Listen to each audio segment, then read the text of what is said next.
Voilà, le LOSC qui confirme quoi. Hormis leur victoire à Angers, ça enchaîne de ouf, hein. Franchement, ça commence à être pas mal, hein. Salut à tous, footeuses et footeux de la famille, c'est Thomas. Fin du match entre le LOSC et les Stéphanois dans ce choc un peu quand même pour le match pour le podium de cette J9 de la Ligue 1 conforme à Alpa, Igena, Paul 3 et Sofa, tout ce qu'il y a des Rémorais, des meubles Blanqui, 3 buts à 1, doublé de Bamba, son 6 et 7ème but, et un but de Nicolas Pépé, son 6ème but, attaque de fou. Les hommes de Galtier sont 19ème à 5 points de Paname, mine de rien, plus que jamais dauphin du Paris Saint-Germain, tranquillement, hein, pendant la quinzaine de la trêve internationale. Et puis les Stéphanois qui restent à la 4ème place avec 15 points. Rien n'est catastrophique, mais c'est un petit coup d'arrêt quand même pour les hommes de Gasset qui sont fait, mine de rien, dépasser par la vitesse. De toute façon, je pense que Lille, en ce moment, sera intéressant de voir un petit Lille PSG, mais ils sont quand même injouables, les amis lillois. Et on a vu que la composition d'équipe était toujours parfaite, hein, 4-2-3-1, pas parfaite dans le sens où il a tous ses joueurs. Avec Soumaoro, Font, c'est vraiment un truc de ouf, parce que c'est l'expérience avec la jeunesse. Balotelli, Selic qui est sorti un petit peu blessé, tout comme Mendes, pareil, qui a été énorme aussi, mais qui a eu une petite douleur au genou, avec Sheka, et puis Ikoné numéro 10, qui commence à être pas mal, hein, l'ancien parisien, avec Rémi, qui est de mieux en mieux. Il a loupé un face-à-face face à Ruffier, la Ruff qui a été encore énorme, qui a fait 3 arrêts de ouf, avec donc Jonathan Bamba et Pépé, alors les deux flèches, quoi, pam, quand ils partent, à l'image des 2 buts qu'ils ont marqués, c'est un truc de ouf, franchement. Et pour les Stéphanois, bah, une équipe un peu mixte avec Saliba, du coup, qui était défenseur central à la place de Perrin, qui était sur un côté. Perrin, hein, encore, hein, juste, hein, une perte de balle, il y a but. C'était chaud aussi sur un penalty sur Pépé. Franchement, ça commence à être compliqué. Subotic, évidemment, sur l'autre côté, Colo Desiac, ça, il n'y a pas de problème. Sennes, Mvila, et dans un 4-3-3 avec Monet Paquet dans le milieu de terrain.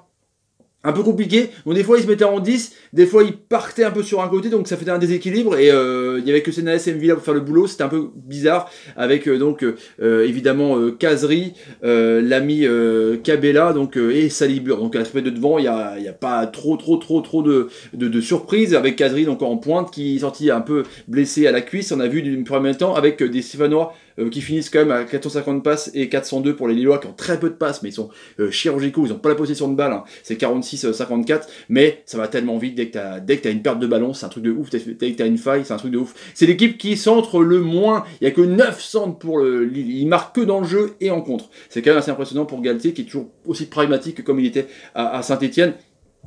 Les Stéphanois prennent pas de risque en début de match, ils restent bien de leur camp, même si c'est la possession de balle justement, ils font tourner latéralement avec les milieux de terrain, ils essaient de balancer un petit peu vers Cabella, à la vitesse de Kazri, mais l'équipe un peu coupée en deux, je trouve, avec Monet Paquet qui a du mal à se trouver, et du coup Lille, les deux équipes se regardent, c'est assez bizarre, mais très rapidement on voit que justement, à la moindre erreur, à la moindre perte de ballon, là même si c'est sur un attaque placé comme le but de Lille avec un beau contrôle de Sheka sur une belle transversale qu'il reçoit, du coup il oriente tout le jeu et il attire 2-3 joueurs stéphanois, pareil pour il la passe à Bamba qui fait un super contrôle pour entrer dans l'axe et puis il fait une frappe de ouf, minutieuse, un missile avec un petit rebond qui trompe Ruffier, donc c'était vraiment assez incroyable. On voit que tu croyais que Lille allait t'attaquer avec une attaque rapide, et en fait, il t'attaque avec une attaque placée.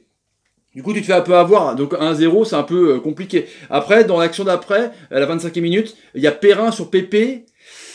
Ça aurait pu siffler penalty, du coup sur le contre derrière, il y a un peu de bordel, les Stéphanois gueulent, tout comme les Lillois gueulent, tout comme Galtier, et puis derrière, Kazri s'écroule, contact dans la surface de réparation, penalty, pas de variole, l'arbitre directement penalty, embrouille échauffouré, on comprend pas trop s'il est annulé ou pas, et du coup Kazri qui est peut-être énervé avec la pseudo tentative de bagarre qu'il y a eu avec les adversaires lillois, du coup c'est Cabella qui l'a prend et il dit vas-y, et du coup il la marque, il la trompe, et Maignan du coup tombe un peu de son niveau parce qu'il était à 4 pénalty à arrêter, c'était un peu le meilleur, donc il se fait bien prendre, c'est une belle frappe, donc on voit qu'il y a un partout. Après Ruffier vraiment vigilant, je vous dis, Ruffier a arrêté des ballons, il aurait pu en prendre 2-3, je pense, justement avec ce face à face avec Rémi au point de penalty où il fait une belle sortie, du coup il l'a arrêté, et à la première mi-temps le 1 partout, je trouve, pour Saint-Etienne est bien payé parce qu'ils n'ont pas fait grand chose à part donc ce penalty qui était bien payé un peu au cours du jeu.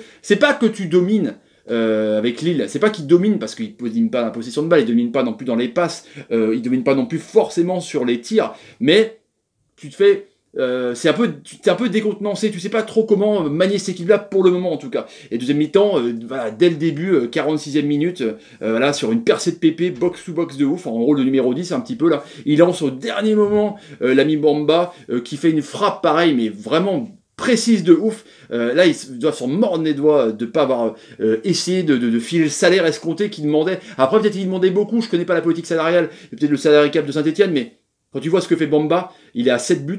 Un des meilleurs buteurs du championnat de France, et il est énorme, et là, le ballon pareil qui met entre les jambes de Saliba, du coup, il est trompé sur sa gauche, Ruffier, c'est assez incroyable, du coup, il y a 2-1, il y a absolument rien à dire. Après, il y a Ruffier qui arrête une belle frappe de Pépé à 20 mètres, et il y a Diony qui rentre, il y a Nordin qui rentre, il y a Amouma qui rentre. Ça percute plus pour Saint-Etienne. Peut-être que là, du coup, au lieu d'avoir la possession de balle, au lieu d'essayer de faire des passes transversales, des petites passes, construire un peu ton jeu, fallait peut-être essayer justement de laisser le ballon comme ils le savent faire aussi avec des joueurs rapides. Et du coup, du coup, Lille n'aura pas su quoi faire avec le ballon parce que c'est pas non plus leur jeu. Et ça aurait peut-être pu déstabiliser un peu la tactique de Galtier parce que je vous dis Amouma percute bien mais les actions sont mal finies, du coup en plus Kadri se pète à la cuisse, j'espère que c'est pas grave pour les Verts, et on voit après que sur une perte de Perrin parce que avec les rentrées des feux follets, Nordin, Amouma, il y a un peu plus d'allant,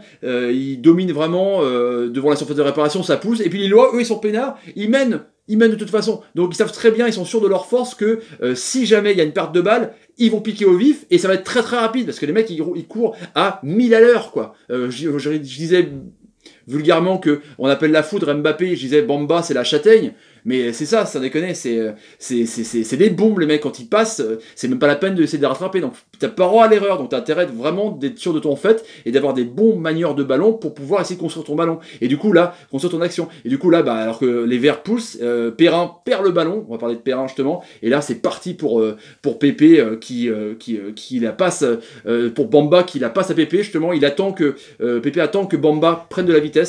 Et puis après Bamba la repasse à Pépé et puis il trompe entre les jambes Ruffier. Donc c'est compliqué quoi. Bamba Pépé quand ils sont partis c'est un truc de taré quoi. Franchement quand on voit vraiment l'appui que Pépé fait sur Bamba et quand Bamba attend que Pépé se lance, c'est vraiment genre une rampe de lancement quoi. Vas-y, il court vite aussi Bamba et tu te dis que Pépé faut qu'il court encore plus vite pour pouvoir le lancer, enfin c'est juste fou. Donc 3-1, après il se passe pas grand chose, les Verts sont résignés, du coup ils sont tombés plus fort que de toute façon personne ne peut battre Lille en ce moment parce que il faut trouver une tactique pour essayer de contrer ce jeu ultra rapide et ces joueurs vraiment, mais ces joueurs qui vont à une vitesse folle d'exécution. Enfin, Pépé, c'est impressionnant. En plus, techniquement, c'est pas non plus maladroit, quoi. Donc, c'est pas que des tout droits, c'est aussi des mecs qui sont capables de faire des crochets, capables de mettre en orbite les joueurs quand il faut. Ils ont un QI football assez intéressant. En tout cas, c'est l'équipe en forme, c'est l'équipe spectacle qui bat tout sur son passage en ce moment. On verra en tout cas quand il y aura un choc avec les plus gros. Je pense à Lyon, je pense à Paris par exemple. Donc Saint-Etienne va devoir se refaire un petit peu pour les trêves internationales avec Perrin que je trouve vraiment moins bon. Saliba peut-être va passer dans l'axe avec Subotic, qu'il fait des conneries. Il fait des conneries, je le sens pas à son fait cette année en tout cas pour l'ami Perrin. Voilà pour le débrief de ce Lille Saint-Etienne, les amis. Si vous avez envie de donner à la chaîne, n'hésitez pas. Tapez sur Maganage, partagez la vidéo sur Twitter et sur Facebook. Et suivez-moi sur Twitter et sur Facebook. Et sur Snapchat, je réponds à tout le monde. Mettez des commentaires sur la prestation impressionnante de Lille et la prestation en dedans de Saint-Etienne. Mais c'est pas grave, ils font une super début de saison en tout cas. Et mettez des pouces quand l'ami Nico Pépé fait une bonne passe. Merci Nico, t'es un génie. Et je sais pas, moi, Rémi Kebella. Merci Rémi, t'es un génie. Allez, je vous laisse les amis. Salut et salut.